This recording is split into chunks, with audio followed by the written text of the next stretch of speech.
the shooting range.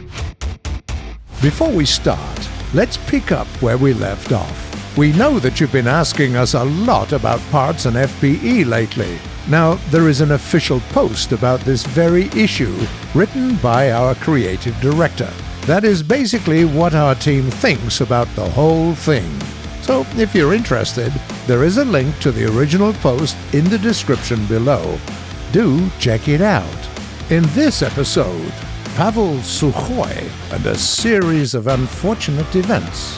We tried to destroy a top tank with the tiniest bomb. Hotline, developers answer questions that you've left in the comments. But first, let's start with the new German premium tank.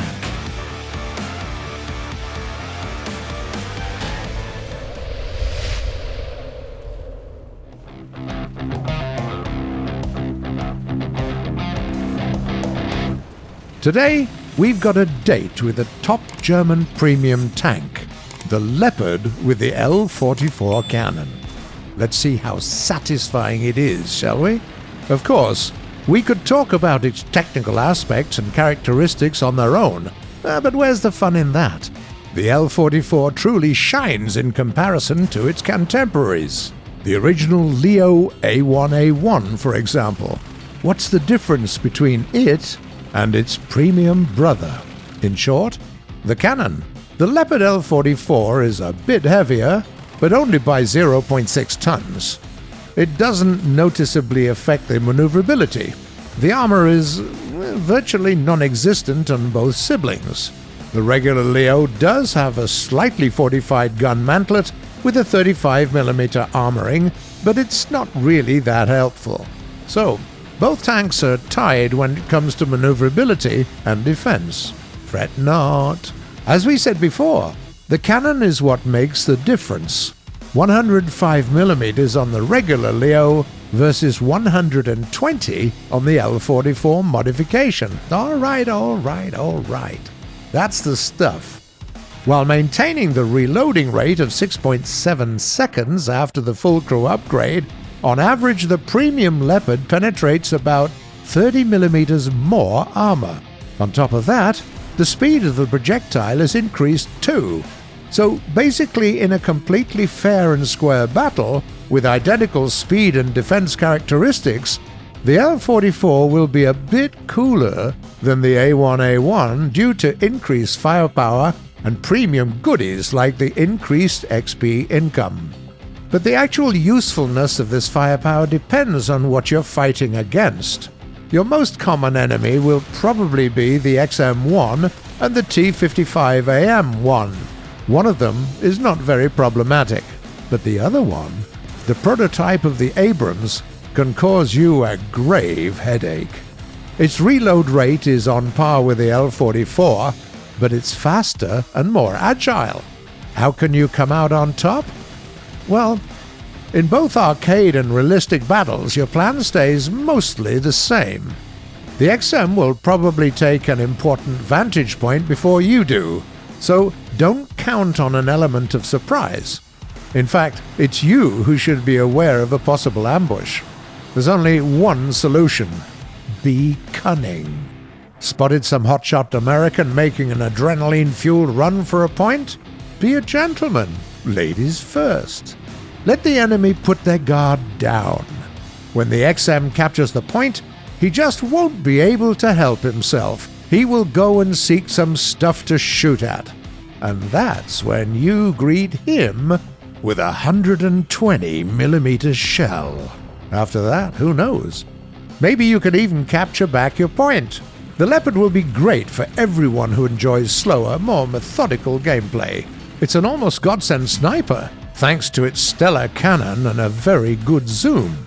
And even if something goes haywire, you can always just vanish in a puff of smoke to reposition or repair.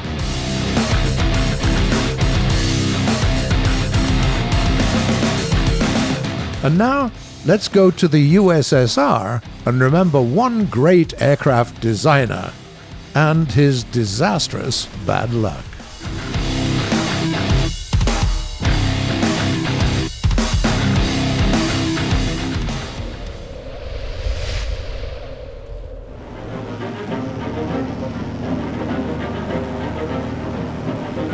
Pavel Osipovich Sukhoi was a very unlucky guy when it came to the planes of his own name. He was constantly creating new models, but something always prevented them from becoming mass-produced.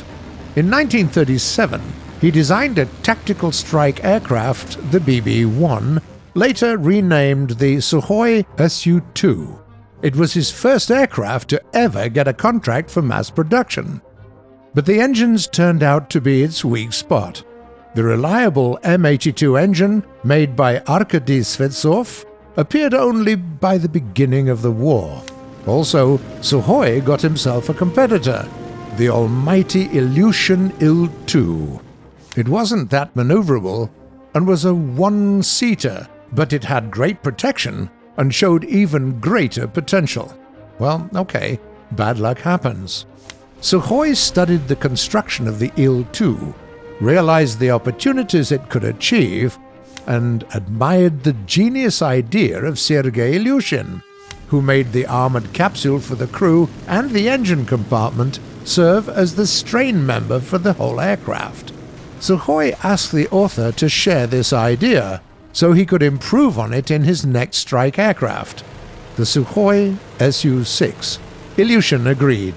The new plane got an 18-cylinder radial M71 engine that was a lot more reliable and durable than the complicated and unstable inline engines of liquid cooling.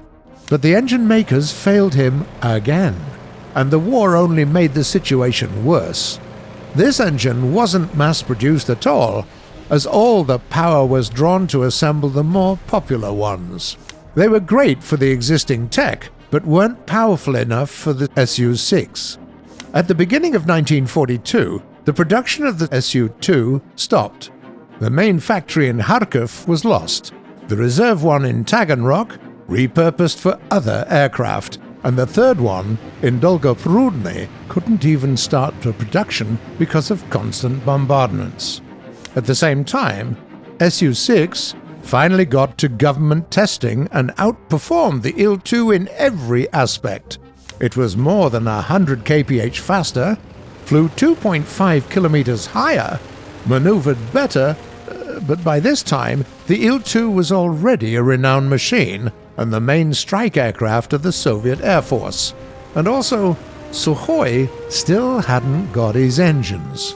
In despair, he completely remade the Su-6 to fly on the same new engine that was planned to improve the Il-2, and the machine was still better than Ilyushin's aircraft, but not enough to justify the break of the production rhythm during the wartime.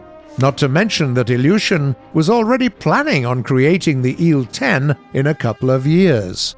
In the end, the Su-6 also didn't get into mass production. Bad luck didn't end there. The Su-1 and the Su-3 fighters lost to the Yaks and the LAGGs.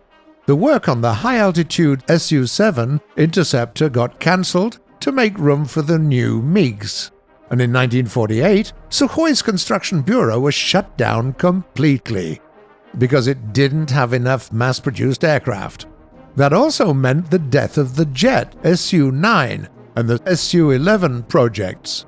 The engineers were relocated to other bureaus, and Sukhoi himself was appointed as Tupolev's deputy engineer. Still, Sukhoi had at least one good friend left, and it was Sergei Vladimirovich Ilyushin. He could have just enjoyed his victory, but he never liked the news of Sukhoi's losses, even more so because Pavel Osipovich was never to blame for them. He was always just a victim of circumstances. So it was Ilyushin who reasoned with the party command and persuaded them to restore Sukhoi's construction bureau. And then, after Stalin died and the order he asked for got signed, Ilyushin gave Sukhoi his own son, Vladimir Ilyushin, a young and very talented test pilot. And he was right. The planes created by Sukhoi and his engineers and tested by Vladimir Ilyushin became unique and best in the whole world. Su-17, Su-24, Su-25, Su-27. Even decades after their creation, they don't cease to astonish us and faithfully serve their purpose.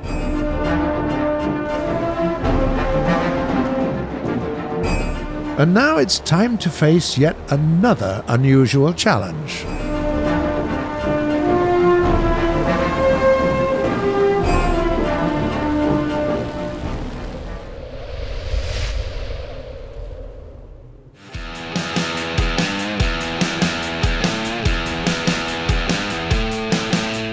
Killing a T-64B with unguided missiles?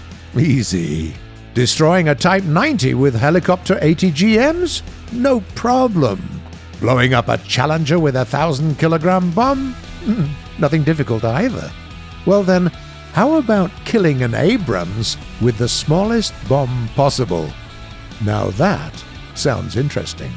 First of all, let's skip all the bombs heavier than 500 kilograms. That would be just too easy.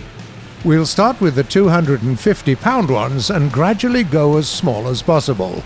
Let's see. The German Bf-109F4 can take one. Great. Find the target. Aim. Missed. Well, let's say first try doesn't count. The second one gets the job done. A direct hit. The enemy had no chance. Let's try again to ensure that it wasn't some luck. 2 frags in a row. Okay, moving on. Now let's take the FAB-100 using the Soviet LA-7. Turn, set the angle of attack, drop the bombs. Well, we one-shot it, but at least it's on fire. Let's try again. Bullseye. Okay, even the small 100-kilogram bombs can do a top-tier tank in. Let's make it more difficult. Get inside the I-16 Type 24, take a 50-kilogram present and take off. It seems like the tanker actually looks more worried than we do. Aim, drop, direct hit. The enemy's dead. Now, let's also make it twice in a row, using the same F4 that we've chosen previously. Get 40 50-kilogram bombs, since they're dropped in pairs. Calculate the trajectory, aim at the first one. Done. Now turn, find the second one. It seems we're too trained for this. This challenge doesn't scare us anymore. Well, it seems like we've destroyed a top tank with the tiniest bomb. Wait, what's that? A 10-kilogram bomb? What aircraft even carries these? Ah, the HE-51. Okay, let's try that one. With 6 bombs and 3 drops to get the job done. First try? Missed. These tiny bombs are really hard to drop precisely. Second try? Directly on the target. But the enemy isn't armed. Third one? Same. However long we tried, we couldn't destroy the Abrams with a bomb this small. Maybe you'll succeed where we couldn't? Get ready for the traditional last part of our show, Hotline, developers answering questions from the comments.